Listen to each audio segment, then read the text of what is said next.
우리가 창세기 15장 말씀을 살펴보면 1절에 이후에라는 말씀으로 시작을 하는 것을 볼 수가 있습니다. 이후에라는 말씀은 우리가 어떤 사건을 떠올리게 하냐면 창세기 14장을 떠올리게 하겠죠. 여러분들께서 이미 기억하셨듯이 창세기 14장에는 아브라함이 자신의 조카 롯을 구출해 오는 장면이 기록되어 있습니다.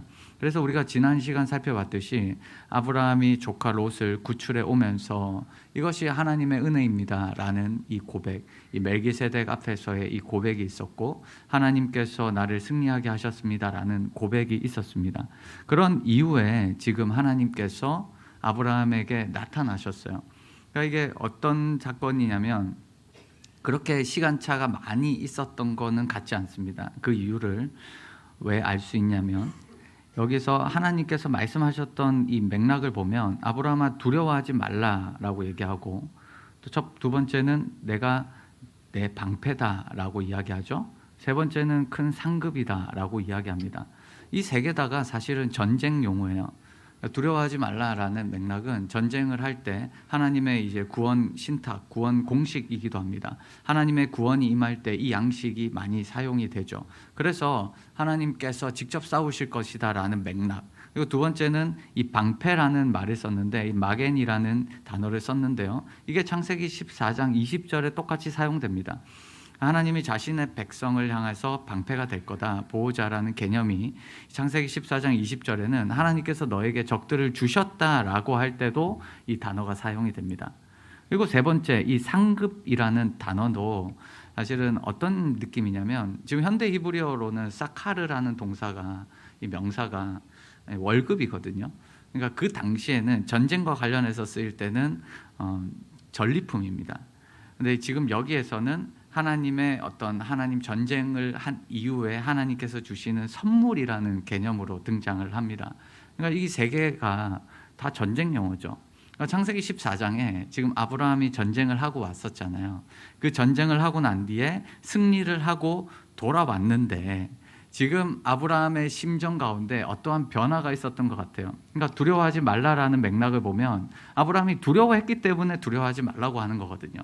그러니까 지금 아브라함에게 무엇인가가 두렵고 또 하나님을 향한 신뢰 자체가 조금 흔들리고 있는 것을, 이 심정의 변화를 볼 수가 있습니다. 그런데 하나님께서는 굉장히 뭐라고 해야 될까요? 사람의 마음을 만질 때 그냥 맥락 없이 툭 던지는 것이 아니라 앞에 있었던 사건과 연결을 해서 하나님께서 말씀하시는 거예요. 너 기억나지? 창세기 14장에 너 롯 구출할 때 내가 너의 방패가 됐었고 너가 나 때문에 이 전리품을 얻었었지. 너 두려워하지 마 라는 맥락 속에서 지금 이야기를 하고 있는 겁니다. 아브라함은 왜 이런 심정의 변화가 생겼을까라고 우리가 궁금할 수 있는데, 그거는 뭐냐면 자녀에 대한 약속이 이루어지지 않은 것 때문에 하나님에 대한 신뢰가 어느 정도 금이 갔던 상태입니다. 하나님께서 이렇게 나타나서 두려워하지 마, 내가 내 방패고 내가 너의 상급이 될게 라고 얘기했지만 아브라함 가운데 이걸로 풀리지가 않았어요. 그래서 2절에 보면 아브라함이 하나님 앞에 이제 원망 혹은 기도 혹은 이런 불평, 불만을 정확하게 이야기합니다. 속마음이 튀어나오는 거죠. 아브라함이 합니다. 주 여호와여, 무엇을 내게 주시려 하나이까? 라고 묻죠. 그리고 나는 자식이 없습니다. 나의 상속자는 이 다메섹 사람 그냥 엘리에셀입니다. 그리고 아브라함이 이르되 주께서 내게 씨를 준다고 해놓고 씨를 주지 아니하셨지 않습니까? 그러니까 이 속마음이 아브라함에게서 튀어나온 거예요. 약속은 주셨는데 도무지 일어날 생각이 없는 이 현실 속에서 도대체 나에게 무엇을 주십니까? 라는 맥락이죠. 창세기 12장 7절, 13장 15절, 16절에 여호와께서 아브라함에게 나타나서 내 자손에게 내가 땅도 주고 자손도 주겠다라는, 자손이 땅에 티끌같이 하겠다라고 약속을 하셨지만 지금 시간이 흘러서 전쟁에서 이기고 돌아와도 남는 게 없는 거죠. 나는 자식이 없다. 그냥 이 다메섹 사람 엘리에셀이 나의 상속자가 됐으면 좋겠다라는 겁니다. 이것은 지금 아브라함 마음 가운데 자신에게 아이가 태어날 수 있다는 희망이 거의 없다는 거죠. 이것이 아브라함의 고통이었고 아브라함의 결핍이었습니다. 자식이 없으니까 땅이 있어봐야 뭐 하겠는가라는 생각이죠. 전쟁에서 이기고 내가 전리품이 없고 내가 부자가 되어도 그게 무슨 소용이 있냐는 거죠. 땅이 있어도 상속자가 없기 때문에 문제인 것입니다. 전쟁에서 이겨서 부자면 뭐합니까? 이을 것을 이을 상속자가 없는 것. 아브라함의 고통이죠. 어떠한 합리적인 대안도 지금 아브라함의 마음을 이렇게 만져주기가 어려울 것 같아요. 거기다가 이 고대 근동 정서에는 자식이 없는 거는 비극입니다. 수치예요. 그러니까 자식이 없는 집안은 망한 집안이라고 이렇게 설명을 드렸듯이 그 당시에는 이것을 심지어 신의 심판으로까지 여겼습니다. 이런 고통 속에서 하나님께서 처음에 창세기 12장에서 자식을 준다고 약속했고, 그래서 하나님을 한번 붙잡아 보겠다라고 해서 하나님을 따라갔는데 여전히 자식은 없는 거예요. 중간중간에 은혜는 있었어요. 중간중간에 하나님이 부어주시는 기적도 있었고 체험도 있습니다. 그럼에도 불구하고 내가 하나님을 따라온 거는 자식 때문이라는 거죠. 근데 자식이 없는, 그러니까 변하지 않는 삶, 여전히 내 모습은 똑같고 내 환경은 변하지 않았고, 그 갈등 속에서 지금 아브라함이 전쟁에서 승리하고 왔는데도 아브라함 마음이 무너지는 거죠. 힘든 거죠. 이런 갈등 속에서 하나님의 약속에 대한 설득력, 신뢰가 금이 가고 있는 그 현실입니다. 그래서 3절에 주께서 내게 씨를 주지 아니하니까 내 집에서 길리운 자가 그냥 이 모든 상속자가 되겠습니다 라고 얘기를 한 거죠. 그러니까 불만과 회의감을 정확히 이야기한 겁니다. 사실은 이 모습이 굉장히 인상적인 거죠. 아브라함이 하나님께 따지네 라고 우리가 생각할 수 있는데, 아브라함에게 이런 모습이 있다는 게, 우리가 아브라함을 믿음의 아버지라고 고백하잖아요. 믿음의 조상이다라고 고백하고 믿음의 본으로 아브라함을 으뜸으로 잡거든요. 그런 맥락 속에서 아브라함이 하나님 앞에 지금 불만과 회의감, 그리고 이 마음의 이 갈등으로 인해서 따지는 이 모습조차도 아브라함은 모든 믿는 자의 본이 됩니다. 그도 역시 하나님 앞에 연약한 자죠. 회의감이 있는 자죠. 그게 없는 사람이 없어요. 여러분들, 우리가 그런 게 없는 것처럼 앉아 있지만 실제로 우리 안에는 늘 갈등이 있습니다. 아브라함에게도 당연히 있다는 거죠. 그런 아브라함에게 하나님은 오늘 말씀으로 설득하고 위로하시고 그의 마음을 붙잡아 주십니다. 저는 이런 과정 자체가 은혜라고 표현을 하고 싶은데, 하나님은 그렇게 아브라함을 인도하세요. 그러니까 하나님께서 지금 아브라함에게 나타나서 두려워하지 말라, 그리고 내가 너 방패야, 상급이야 라고 얘기할 때 그 어조가 어떨까요? 그 음성의 어조를 유추해 보면 근엄하게 나타나서 얘기한 게 아니라 아브라함을 위로하는 거예요. 아브라함을 위로하고 싶은 거죠. 누구든지 결핍이 있잖아요. 그 결핍이 아브라함에게는 자녀였거든요. 그 결핍 속에서 아브라함은 믿음의 약속을 붙들고 살아가는 사람, 우리와 똑같은 사람이에요. 우리가 성경을 보면 감사와 찬양이 많을 것 같지만 감사와 찬양보다 탄원시가 훨씬 더 많습니다. 탄원시라는 거는 하나님 앞에 따지는 거죠. 하나님 왜 그렇습니까? 하나님 도대체 살아 계십니까? 도대체 하나님 우리들한테 이렇게 한다 해놓고 왜 종이와 공의의 하나님이라고 해놓고 왜 이 세상은 이렇습니까? 왜 내 삶은 이렇습니까? 라고 따지는 탄원시가 훨씬 더 많습니다. 그게 사실은 우리 일상의 모습이죠. 우리 일상에도 감사와 찬양이 많으면 좋겠는데 우리의 삶에 여전히 불안이 있다는 거죠. 은혜를 안 받은 게 아니에요. 은혜를 받았어요. 경험했어요. 그럼에도 불구하고 더 깊게 이루어지는 삶의 현실, 하나님의 약속이 불명확하고 그 약속을 어떻게 붙들고 살아가는 게 맞는 건지, 하나님의 뜻은 무엇인지 우리는 늘 갈등 속에 있습니다. 이렇게 살아가는 게 맞는 거지. 그런 갈등 속에서 이 결핍을 안고 살아갑니다. 누구든지 결핍이 있어요. 저에게도 결핍이 있고 여러분들에게도 결핍이 있습니다. 그런 어떠한 형태로든 내 마음에 어릴 때 혹은 성장 과정이든지 아니면 자식이든지 아니면 부모이든지 가족이든지 친구이든지 혹은 어떤 경제적인 부분인지 어떤 영역에서든 결핍이 없는 사람은 없어요. 아브라함도 그랬습니다. 근데 그 결핍 때문에 지금 하나님 앞에 나아가고 있어요. 그 결핍 때문에 지금 하나님을 찾고 있어요. 그 결핍 때문에 하나님과 교제하고 있어요. 그 결핍 때문에 아브라함은 성장하고 있어요. 그 결핍을 뛰어넘는 하나님을 지금 아브라함은 만나고 있는 겁니다. 여러분, 우리가 결핍이 없다고, 그리고 우리 안에 불만이 없고 하나님에 대해서 늘 감사라고 이야기하는 거는 여러분 자신을 정직하게 봐야 돼요.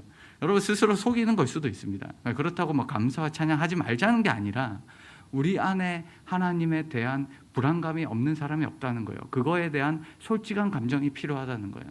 하나님 앞에는 그 솔직한 감정으로 나가야 되는 거예요.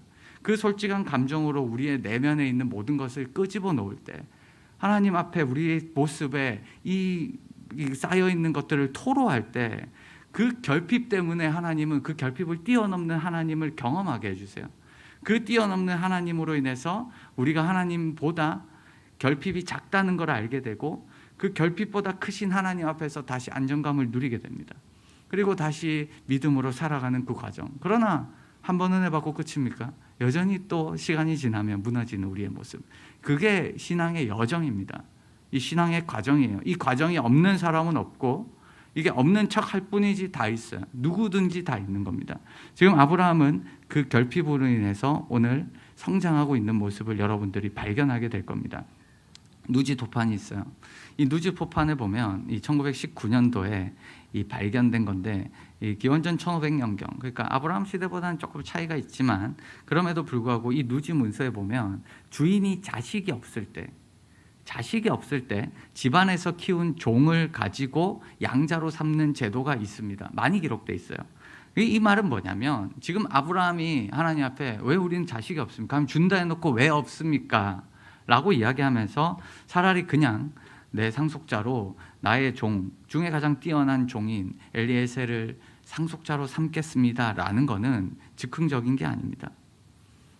그 당시의 문화에서 볼 때 이거는 흔한 일이고 보편적인 일이에요.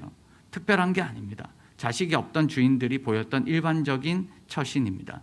그러니까 지금 아브라함은 이런 처신들까지 고민할 정도로 자신에게 있어서의 문제점들이 있고 그 문제점 속에서 지금 전혀 가능성을 제로로 놓고 그냥 하나님이 내 자손이라고 했으니까 그래 엘리에셀도 자손이지 뭐 상속자로 삼으면 내 자손 아니야? 우리가 이런 거죠. 입양하면 내 자녀지. 그래 뭐 얘도 자녀지 라고 생각하는 것과 똑같은 겁니다. 아브라함은 충분히 그렇게 생각할 수 있고 지금 현실 속에서 아브라함은 그 대안을 가지고 온 거죠. 근데 하나님께서 그에게 말씀하세요. 그 사람이 내 상속자가 아니라는 거예요. 내 몸에서 날 자가 내 상속자가 되리라. 여기서는 이 약속이 훨씬 더 구체적으로 이야기하고 있습니다. 여기에서 이 히브리어에 보면 이 메아라는 단어를 쓰는데 이거는 자식이 태어나는 어떤 몸이에요. 그러니까 이 단어를 너의 몸에서 날 사람이 네 상속자가 된다라는 것을 콕 집어서 얘기합니다. 그러니까 지금 하나님께서 이런 불만을 가지고 있고 예를 아브라함이 어떤 회의감에 꺼져 있는데 이런 아브라함에게 어떤 기적을 일으킨 게 아니에요. 그러니까 아브라함과 사례를 젊게 한다거나 아니면 뭐 임신의 표를 준다거나 어떤 기적을 일으킨 게 아니라 오늘 또 말씀 외에는 어떤 것도 주어지지 않습니다. 아주 명확한 말씀이죠. 아니다라는 거죠. 그리고 네 몸에서 날 자가 네 상속자가 될 거야 라고 정확하게 얘기합니다. 지금까지 후손이라고는 얘기했지만 이렇게 명확하게 얘기하지 않았습니다. 그래서 아브라함이 오해한 거예요. 근데 오늘은 구체적으로 정확하게 말씀하십니다. 그리고 그를 데리고 나가세요. 그를 데리고 나가서 밖으로 나가십니다. 무별을 보여줘요. 별들을 보여줘요. 별들을 본 적이 있으세요? 있으시겠죠? 이스라엘에서 봤거든요.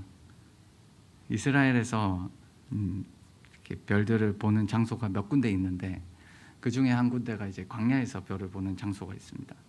한 번씩 저는 이스라엘에 살면서 이제 교회 식구들이나 혹은 이제 가족들이랑 캠핑을 많이 갔어요. 캠핑을 많이 가서 이제 광야는 아무것도 없거든요. 아무것도 없는 휴대폰도 터지지 않는 그런 장소에 가서 특히 날짜를 잘 골라야 되는데 그 날짜를 고를 때는 달이 없어야 돼요. 달이 있으면 안 돼요. 달이 보름달처럼 커가지고 축구장의 조명 같아요. 그래서 이 달 때문에 별이 잘 안 보이는데 달이 있어도 별이 잘 보이지만 또 이 광야는 고도가 높거든요. 고도가 지금 우리는 고도가 거의 0이잖아요 지금. 그러나 이 광야의 고도가 거의 1000m가 넘습니다. 그러니까 이 고도가 높으니까 달도 이뻐 보이고 사실 별도 이뻐 보입니다. 그래서 이 별들을 밤에 이렇게 자동차 헤드라이트를 끄면 주변에 아무것도 없기 때문에 짐승도 있고 진짜 아무것도 없기 때문에 정말 별이 잘 보입니다. 뭐 이건 조금 그 과장 섞인 것 좀 해가지고, 이것도 이스라엘에서 제가 찍은 건 아닌데 인터넷에서 가져왔는데 좀 과장 좀 섞으면 이렇게 됩니다. 이런 별들을 보면 우리가 이런 생각을 가지죠. 야, 하나님이 이렇게 아름답게 만드셨나? 이 땅을. 우리가 자연을 보면서 하나님을 경외하거든요. 그래서 시편 8편에 보면 이런 표현이 있죠. 우리 한번 요거 같이 한번 읽어볼까요? 여호와 우리 주여, 주의 이름이 온 땅에 어찌 그리 아름다운지요. 주의 영광이 하늘을 덮었나이다. 주의 손가락으로 만드신 주의 하늘과 주께서 베풀어 두신 달과 별들을 내가 보오니 사람이 무엇이기에 주께서 그를 생각하시며 인자가 무엇이기에 주께서 그를 돌보시나이까. 아멘. 이런 아름다움을 보면 우리가 하나님의 영광을 생각하죠. 근데 지금 여기서는 하늘 자체가, 별 자체가 하나님을 경외하게 만드는 느낌이라면, 이 본문에서 주는 거는 하나님이 이 별들을 통해서 하나님께서 아브라함에게 지금 감동을 주시는 거거든요. 위로를 하시는 거예요. 그러니까 우리가 여성분들이나 뭐 예를 들어서 우리 뭐 앞에 있는 청년들이 여자친구가 생기기를 간절히 기도하고 있지만 잘 이루어지지 않고 있지만, 그럼에도 불구하고 여자친구가 이제 생기고 할 때 우리가 이제 편지도 쓰고 선물도 주고 이렇게 얘기하잖아요. 이런 시간들을 보내는데 여자친구가 토라지기도 하면, 뭐 아직 경험이 없겠지만 토라지면 감동을 줘야 되거든요. 이 논리가 아니거든요. 논리가 아니라 사람의 마음은 논리가 아니잖아요. 감정, 파토스에 이 의존하는 거거든요. 그러니까 지금 하나님이 굉장히 섬세한 분이세요. 굉장히 로맨틱한 분으로 등장합니다. 지금 하나님께서 아브라함한테 명확하게 얘기해주고, 그 다음에 이 마음이 풀리지 않거든요. 이 마음을 풀어주는 거예요. 그래서 이 별들을 보여주면서, 야, 이 별들처럼 너 자손이 많아지게 해줄게. 너 내가 다시 한번 약속할게. 너 나 믿고 한번 따라와봐. 이렇게 하나님께서 굉장히 부드럽고 로맨틱하고 섬세하게 지금 아브라함을 만지고 있습니다. 여러분, 이 정도까지 만지면 안 넘어갈 사람이 없어요. 보통 여성분들이 남성한테 넘어갈 때 그때 아유 정신 못 차렸다, 혹은 눈에 콩깍지가 씌었다, 이렇게 얘기하듯이 그때 이 감성 때문에 이 순간적으로 확 넘어가는 거거든요. 그거랑 똑같아요. 지금 아브라함이 하나님 앞에 지금 순간적으로 넘어가 버렸어요. 이 하나님께서 말씀해 주시고 확증해 주시고 별 보여주면서 위로해 주시고, 내가 이 별 만든 사람이야, 별 만든 하나님이야, 그리고 이 별처럼 너에게 많게 해줄게 할 때 아브라함의 마음이 녹아버립니다. 그래서 6절에 보면 아브라함이 여호와를 믿으니라고 얘기해요. 그리고 여호와께서는 이를 그의 의로 여기신다라고 합니다. 여러분, 지금 이렇게까지 맥락을 보시면 지금 하나님을 믿은 아브라함이 자기가 잘나서 믿은 게 아닙니다. 그냥 자기가 믿음이 좋아가지고 하나님 약속하시면 알겠습니다, 믿겠습니다, 이게 아니고, 말씀하셨지만 여전히 신뢰가 안 되고 불안함 속에서 살아가는데 하나님이 이 아브라함을 안 믿으면 안 되게끔 그렇게 지금 아브라함의 마음을 다 만지신 거예요. 만지시고 여기서 안 믿는 더 이상한 거거든요.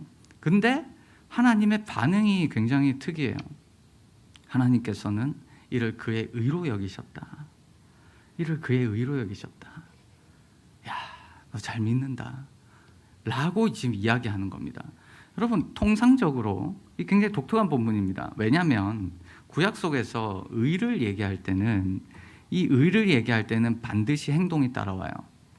무슨 말이냐면 법과 의를 따라 행할 때 의롭다고 여깁니다. 의인은 그냥 아무나에게나 의인이라고 붙이지 않습니다.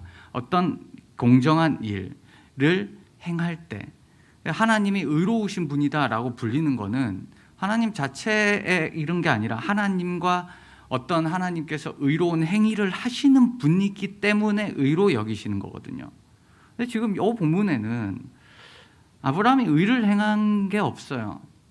아브라함은 그냥 삐져 있다가 하나님께서 달래셔가지고 그냥 하나님 한번 믿어볼게요 라는 마음으로 하나님 앞에 쏙 넘어간 거거든요. 그럼에도 불구하고 아브라함이 여호와를 믿으니 여호와께서 이를 그로 여기셨다라는 이 본문은 굉장히 어떻게 보면 스페셜한 본문이기도 하고 독특합니다. 근데 여기서 이제 우리가 이 믿음으로 의를 여겼다 해서 이신칭이나 이런 교리로 발전을 하지만, 우리가 구약 속에서 요 맥락을 볼 때 야, 구약 속에서는 믿음을 뭐라고 얘기하고 있을까라는 생각을 가지죠. 여기서는 아브라함이 여호와를 믿었다라고 돼 있지만 여러분 그 이후에 16장, 17장, 18장을 보십시오. 아브라함이 하나님을 잘 안 믿어요. 16장, 17장, 18장 가보면 아브라함이 또 여전히 갈등하고 있고요. 또 여전히 뭐 하나님 언제 약속 지켜주시겠습니까? 라고 이야기하고 있고 또 여전히 연약한 모습을 보이고 있거든요. 그럼에도 불구하고 지금 여기서 여호와를 믿었다라는 단어는 뭐냐면 이게 히브리어 용법으로 따지면 이 단회적인 믿음이 아닙니다. 히브리어 용법으로 따지면 이게 이 퍼펙트 바브랑 합쳐져 가지고 반복적인 믿음으로 등장을 하거든요. 그러니까 이 표현은 아브라함이 여호와를 믿으니라는 거는 지금 한번 믿었지만 앞으로도 믿었고 이전에도 믿었다는 거예요. 근데 중간중간에 뭐가 있어요? 믿음으로 살아가지만 중간중간에 뭐가 있냐면 결핍이 있습니다. 여전히 연약함이 있어요. 어려움이 있어요. 그러니까 이 믿음으로 살아가요. 근데 또 살다 보면 우리 마음이 또 힘들어요. 하나님 계신가? 이런 생각을 가지다가 또 어떤 사건을 통해서 진짜 하나님 계시구나. 하나님 뜻대로 살아야지. 라고 믿음으로 살아가는데 또 시간이 지나면 그때 열심히 살았었는데 지금 또 내 모습은 또 여전하구나. 이렇게 이 과정 자체를 얘기한다는 거예요. 이 과정 자체를 하나님은 이거를 의로 여겼다는 거예요. 독특하죠. 이게 믿음이면 확 이런 믿음이 아니라 믿음과 불안이 교차하는 지점에서 이런 여정을 우리가 살아가는데 그 여정을 하나님은 우리에게 의로 여기셨다라고 이야기하고 있습니다. 그러니까 이게 우리에게는 굉장히 독특한 구절이면서 우리에게는 사실 굉장히 위로가 되는 구절이기도 합니다. 더군다나 이거는 요 한순간, 이 믿음이라는 요 한순간, 이 한순간을 하나님이 그냥 받으셨다는 거예요. 앞뒤 안 재고. 여러분 우리가 어떤 선물을 받을 때 그 사람을 알면 이 선물에 대해서 생각이 많아집니다. 예를 들어서 그 사람이 이 선물을 대가성을 요구하는 선물이다. 지금 말로 하면 부정부패다. 이렇게 생각할 수 있는데 뇌물이다. 그러니까 이 사람이 이 선물을 주는 의도가 있고 목적이 있는 걸 알면 그 선물을 받기가 상당히 힘들죠. 근데 이 사람이 앞에 어떤 목적과 의도가 없어요. 그런 걸 모르면 받기가 쉽습니다. 근데 하나님 입장에서 생각해 볼까요? 하나님 입장에서 여러분들 하나님 앞에 여러분들이 기도합니다. 하나님 이제 제가 정말 하나님 앞에서 정결하게 살겠습니다. 하나님 뜻대로 살겠습니다. 이제 내가 주일 예배도 잘 나오고 어쨌든 하나님 앞에 묵상도 잘하고 기도도 한번 열심히 해보겠습니다. 인간관계도 하나님 제가 섬기는 사람, 희생적인 사람이 한번 돼보겠습니다. 라고 하나님 앞에 고백했고 이 고백으로 하나님 앞에 선물을 드렸습니다. 제사는 선물이거든요. 내 삶을 드렸어요. 근데 하나님 입장에서는 우리가 뒤에 어떻게 될지 다 아는 거예요. 그렇게 얘기해놓고 안 했고 부족하고 넘어지고 또 불평불만하고 그런에도 불구하고 하나님은 그 순간을 하나님께서 받아주신다는 거죠. 여호와를 믿으니 하나님 그 순간에 그냥 받아주시는 거예요. 앞뒤 안 재고. 그러니까 이 고백이 얼마나 우리 가운데 위로가 되겠어요. 하나님 우리를 다 아시는데 하나님 앞으로 내 인생 어떻게 될지 다 아시는데 그리고 내 마음의 변화까지 다 아시는 분이시라면 근데 그렇게 얘기하지? 그래도 너 좀 있으면 쓰러질 거야. 그럼 그 순간에 가짜 믿음. 우리는 이렇게 표현하잖아요. 가짜 믿음. 하나님을 아직 인격적으로 만난 게 아니구나. 그냥 아직 너 멀었다. 아직 멀었다. 이렇게 생각하고 판단하기가 쉽지만 하나님 그런 판단 안 한다는 거예요. 그냥 순수하게 지금 고백을 받아주신다는 거예요. 어린아이가 아빠 사랑해요. 아빠랑 결혼하고 싶어요. 누가 그걸 믿어요? 그러나 그 순간의 고백이라는 거예요. 그 순간의 고백을 받아주신다는 거예요. 그래. 아빠도 너랑 함께 있고 싶어. 라는 그 고백을 받아주시는 분. 하나님이 지금 이런 분이세요. 거기다가 잘했다. 너 그 고백 잘했어. 너 정말 잘했어. 너 그렇게 사는 거 맞아. 그를 의로 여기시는 거예요. 그렇게 사는 게 맞아. 순간의 고백이지만 그거를 하나님이 받으시고 그 여정 속에서 계속적으로 하나님께서 붙잡아 주시는 것들을 우리가 볼 수 있습니다. 우리가 이 아브라함이 어떻게 여호와를 믿었는가라는 부분을 한 번 더 묵상하기 원하는데 어떻게 아브라함이 여호와를 믿었는가? 그냥 약속이 구체화됐나? 별 보여줬다고? 그 정도 수준이 아니라 이게 이 결핍을 뛰어넘는 하나님을 경험할 때 이게 믿어집니다. 그러니까 이게 제가 설명을 하기 위해서 별도 보여주고 구체적으로 했고, 근데 이게 아브라함에게는 자신의 이런 불명확한 어떤 신앙 고백을 뛰어넘는 하나님을 경험을 한 거죠. 하나님의 은혜라는 거는 그런 거예요. 하나님의 은혜라는 거는 우리가 단순히 그냥 감정적인 영역으로만 생각할 수는 없습니다만은, 그럼에도 불구하고 우리의 감정까지도 하나님께서 만져주시는 거예요. 그리고 우리의 논리까지도 하나님 만져주시는 거예요. 그래서 이런 내 안에 있었던 내 사고와 내 감정들과 어떤 이런 것들을 뛰어넘는 하나님을 경험할 때 그 하나님이 더 크다고 믿어지는 겁니다. 그래서 시편 107편을 보면 우리가 지난주인가 새벽기도 때 묵상을 했었는데, 시편 107편에 미련한 자들이 등장을 합니다. 이 미련한 자들은 뭐냐면 하나님 없이 사는 사람이에요. 자기 자신을 인생의 최고 가치관으로 삼는 사람을 뜻합니다. 근데 미련한 사람이 하나님의 뜻대로 살지 않고 자신의 뜻대로 자신의 인생 최고 가치관으로 살다가 결국 그것에 넘어져서 삶의 고통 속에 빠져들고 음식을 먹을 힘도 없고 죽음의 그림자가 드리웠을 때 그가 부르짖기 시작합니다. 하나님 안 계신 줄 알았는데 하나님 계신 것 같아요. 부르짖기 시작할 때 하나님은 그들 가운데 응답하시는 분임을 고백합니다. 그리고 이런 고백이 있죠. 고통 때문에 부르짖을 때 고통에서 그들을 구원하시되 어떻게 구원하셨는가를 보세요. 말씀을 보내서 구원하세요. 말씀을 보내어 그들을 고치시고, 우리가 생각할 때는 이게 어떻게 고치는 걸까? 이게 어떻게 고치는 걸까? 라고 생각할 수 있는데, 말씀을 보내어라는 이 구절은 세 번역을 보시면 한마디 말씀이에요. 말씀들이 아닙니다. 단수예요. 한마디 말씀을 주셔서 그들의 인생에서 고통, 그들의 마음적으로 있는 우울한 그런 이 피로들에 대한 것들을 고쳐버리신다는 거예요. 그래서 우리가 생각할 때는 살려달라고 간구할 때 물질을 보내는 것도 아니고 그저 말씀을 보내는 게 이상하지만, 이게 하나님의 방식이라는 거예요. 하나님의 말씀이 자기 자신이 되고 하나님 말씀이 자신의 능력이 되기 때문에 그들을 고쳐주신다는 겁니다. 지금 아브라함을 어떻게 고쳐주셨나요? 불평과 회의감 속에 있을 때 하나님을 향한 믿음의 고백이 6절에 등장을 했죠. 근데 이 안에 하나님의 은혜라는 게 있었다는 거죠.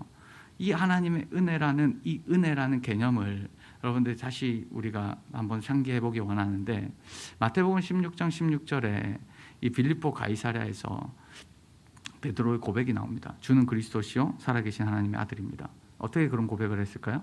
그때 마태복음 16장 17절에 보면, 야, 그것을 네가 알게 한 거는 네가 안 게 아니라 하나님께서 아시게 한 거야 라는 고백을 하거든요.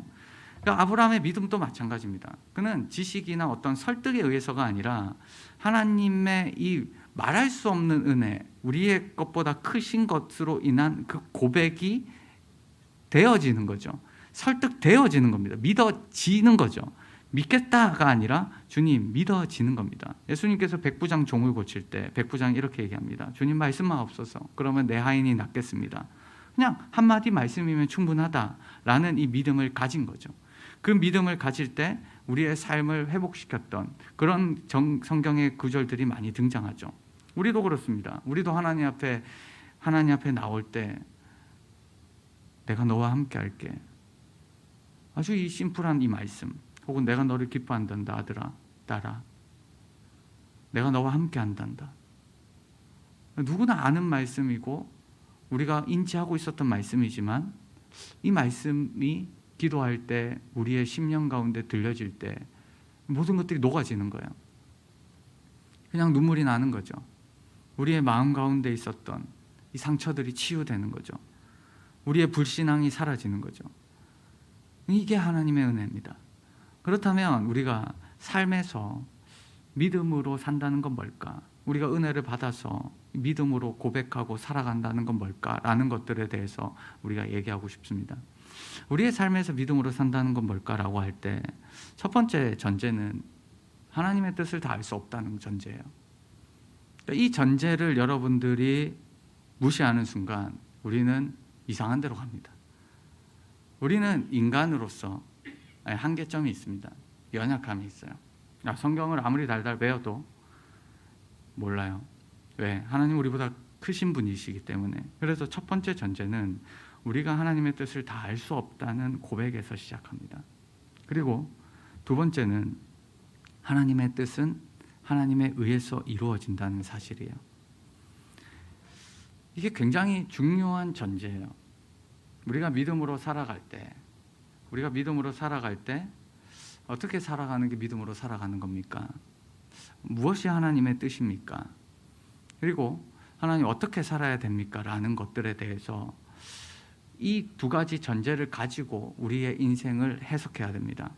한 가지 예를 들면 모르드게가 에스더에게 얘기했단 말이에요. 여러분 이 에스더 이야기 다 아시니까 생략하고, 에스더에게 위기에 빠졌을 때 모르드게가 에스더한테 얘기합니다. 황후가 된 에스더에게, 야, 내가 만일 잠잠하여 말이 없으면 유다인은 다른 데로 말미암아 노임과 구원을 얻으려니와 너와 내 아비집은 멸망하니라. 내가 왕후의 위를 얻은 것이 이때를 위함이 아닌지 누가 아느냐라고 질문을 던집니다. 여러분 이 구절에서 여러분 에스더를 향한 하나님의 뜻이 우리는 유다 민족을 구해내는 거라고 생각하기가 쉽지만 그게 아닙니다. 에스더를 향한 하나님의 뜻은 그보다 훨씬 더 커요. 유다 민족을 구해내는 일, 이거 하나로 정의를 해버리는 순간 우리는 하나님의 뜻을 굉장히 편협하게 바라봐요. 이 땅에서 살아갈 때 A, B, C, D를 정해놓고 A 하는 게 하나님의 뜻, B 하는 건 하나님의 뜻이 아니야, C 하는 것도 뜻이 아니야, 이런 식으로 하나님의 뜻을 오도하게 됩니다. 여러분 그거는 아니에요. 여기서 에스더에게 하나님의 뜻은 뭐였냐면, 에스더를 향한 뜻인 너에게 안락하고 지금 풍성한 환경, 그리고 황후라는 환경 속에서 주저앉아 있지 말라는 겁니다. 황후의 위를 얻었는데 여기서 너는 지금 무엇을 위해서, 이 상황 속에서 너는 무엇을 위해서 지금 삶의 방향성과 목적을 지니고 있냐라는 질문이에요. 여기서 에스더가 하나님이 너를 통해서 이거를 구원해내겠다라고 본다면 이 구절이 말이 안 맞습니다. 너가 그렇게 안 해도 하나님의 뜻은 이루어져요. 에스더 너 아니라도 구원을 얻는다는 거예요. 하나님의 뜻은 하나님의 뜻에 의해서, 하나님에 의해서 이루어집니다. 인간에 의해서가 아니라 하나님의 뜻은 하나님에 의해서 이루어지는데, 우리 가운데 주어진 상황 속에서 우리는 하나님의 뜻이 뭔지도 잘 몰라요. 그래서 우리는 늘 혼란스러워요. 어떠한 일을 정할 때 하나님의 뜻을 이야기하기가 좋아하죠. 그게 더 확실하니까. 여러분 아브라함이 쉬운 이유는 우리보다 조금 더 나은 건 뭐냐면 하나님의 뜻을 명확하게 안다는 겁니다. 명확한 말씀이 있다는 거예요. 너한테 자식 줄게, 땅 줄게, 복이 되게 해줄게. 그게 뭔지 명확하게 몰라도 자식 준다는 말이 어려운 건 아니잖아요. 명확하잖아요. 명확합니다. 이게 명확한 게 우리 가운데 있으면 그냥 그렇게 살아가면 돼요. 이렇게 심플한 게 없습니다. 너 지금 더 예를 들어서 너 이제 하나님 믿었으니까 A를 해. 명확하게 여러분들이 그 하나님의 뜻을 안다면 여러분들 헷갈리지도 않아요. 인생이 굉장히 쉽습니다. 왜? 우리는 A만 하면 되니까요. 뭐 고난이 있어도 괜찮아요. 하나님은 A 하라 했으니까. 근데 우리 가운데 늘 헷갈리는 게 뭔지 아세요? 이게 하나님의 뜻이 명확한지 모른다는 거예요. A를 하라고 했던 것 같은데 이게 맞나? B 하는 게 맞나? 이런 100% 장담을 할 수 없기 때문에 우리의 인생이 힘든 거예요. 믿음으로 산다는 게 그래서 힘든 겁니다. 하나님의 뜻인가? A입니까? B입니까? 라고 묻고 싶지만 하나님께서 또 A입니까? B입니까? 라고 물었을 때 A다 라고 얘기하면 얼마나 좋아요. 근데 우리가 대부분 이렇게 A입니까? B입니까? 라고 하면 명확하게 대답을 안 하십니다. 할 때도 있지만 안 할 때도 더 많다는 거예요. 여기서 이 문제점은 뭐냐면 우리가 자꾸 하나님의 뜻을 어떤 한 행동으로 규정 지으려고 한다는 사실이에요. 어떤 한 것으로 제약하려고 한다는 거예요. 우리의 선택지는 우리의 사고 범위 속에서만 정해진다는 한계를 가지고 있습니다. 여러분들의 삶을 통해서 하나님 뜻이 이루어지기 원합니다 라고 할 때 여러분 각자에게는 A, B, C, D가 떠오를 수가 있습니다. 그 A, B, C, D가 떠오를 수 있는데 죄송합니다만 문제가 뭐냐면 이 A, B, C, D도 다 여러분들 생각이에요. 여러분들의 사고를 벗어나지 않습니다. 근데 하나님은 우리 사고보다 더 크시잖아요. 하나님에게는 다른 길도 있고 다른 선택지도 있어요. 더 나아가서 우리가 아브라함처럼 조금, 아브라함은 명확하게 살아갔던 사람이지만 우리가 아브라함보다 좀 더 나은 게 뭐냐라고 한다면 아브라함은 성경이 없었고 우리는 성경이 있다라는 사실입니다. 그래서 성경을 가지고 있기 때문에 아주 큰 틀 안에서 우리가 가는 방향을 정할 수가 있어요. 저는 여러분들한테 이렇게 정의를 하고 싶어요. 하나님의 뜻을 여러분들이 생각하고 고민할 때는 여러분 A, B, C로 생각하지 마시고 방향성으로 생각하시면 좋을 것 같아요. 내 인생을 향한 하나님의 방향성, 그리고 내 인생을 향한 하나님의 커다란 목적, 그게 여러분 구체적이지 않은 게 정상적입니다. 인생을 살면서 그게 구체화되는 거예요. 아브라함을 보십시오. 자손에게 날래.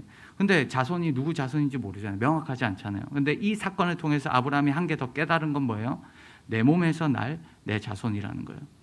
시간이 지나면서 명확해져요. 시간이 지나면서 자식의 이름도 얘기해주고 그 자식이 언제 태어날지도 명확하게 얘기해줍니다. 여러분, 우리가 한 번에 하나님의 뜻을 아는 게 아니에요.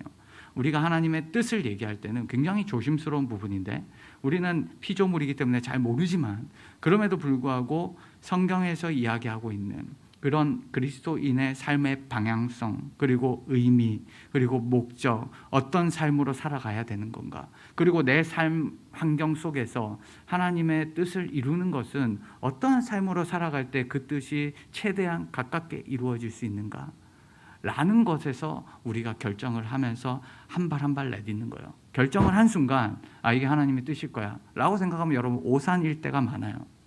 여러분 실수할 때가 많습니다. 하나님 뜻일 거야 라고 했는데 돌아보니까 아니에요. 그럼 여러분들 뭐라고 할 거예요? 그러니까 입으로 하나님을 망령되이 여기지 않는 거는 함부로 하나님의 이름을 말하지 않는 거예요. 하나님을 아무 때나 끌어들이는 게 아니에요. 내 거를 차지하기 위해서, 내 욕심을 이루기 위해서 이게 하나님 뜻이야. 내가 기도해 보니까 이거였어. 얼마나 많은 문제가 생깁니까? 우리는 이 말에 굉장히 조심해야 됩니다. 그래서 하나님 앞에서 우리의 삶의 방향성과 목적을 하나님 뜻대로 하나님 살아가기 원합니다라는 겸손한 기도 앞에 우리는 한 발자국 한 발자국 굉장히 조심스럽게 나아가는 거예요. 나아갈 때 하나님 문제가 생길 때 또 알려주시고, 그래서 조금씩 열어가는, 그래서 하나님의 뜻을 조금씩 알아가서 우리의 인생의 마지막 부분에 갔을 때 하나님의 뜻을 아는 거죠. 오늘 제가 설교 제목을 우리의 일상이 하나님의 뜻이 됐으면 좋겠다라는 마음이 들었습니다. 여러분, 이런 맥락에서 여러분 중요한 게 뭔지 아세요? A가 하나님 뜻입니까? B가 하나님 뜻입니까? 라고 기도하는 것보다 훨씬 더 중요한 게 뭔지 아세요? 그게 뭐냐면 우리가 지금 하나님 안에 거하고 있는 거예요. 하나님 안에 거하면 하나님의 뜻을 이루세요. 하나님의 뜻은 하나님에 의해서 이루어지기 때문입니다. 그래서 하나님 안에 거하는가라는 질문이 우리 가운데 A입니까? B입니까? C입니까? D입니까? 이보다 훨씬 더 중요한 질문입니다.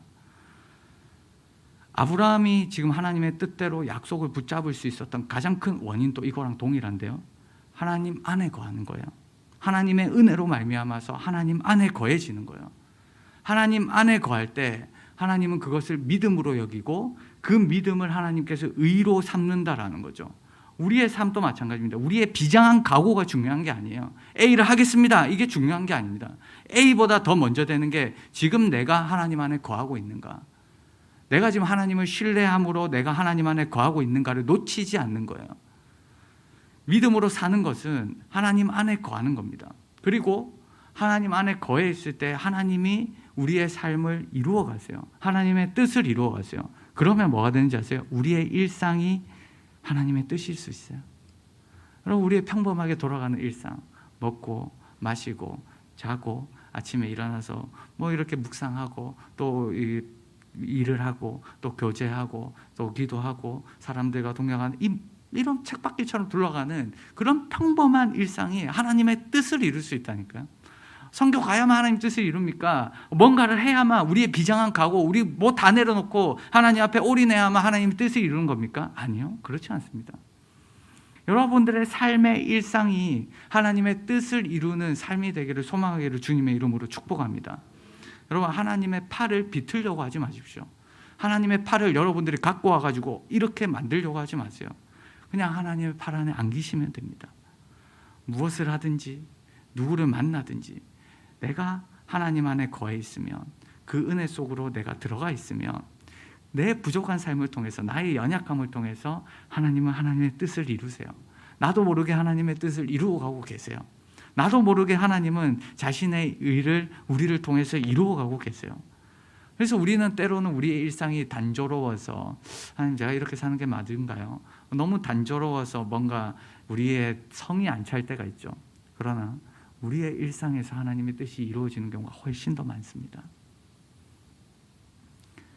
비루한 인생 같고 초라한 인생 같지만 여러분들이 하나님 안에 거할 때 하나님은 여러분들을 통해서 하나님의 뜻을 이루어 가실 겁니다. 그걸 여러분들 신뢰하시기를 소망합니다.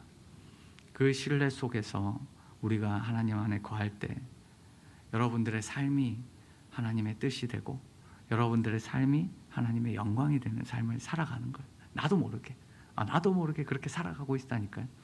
그 삶이 우리 가운데 있기를 주님의 이름으로 축복합니다.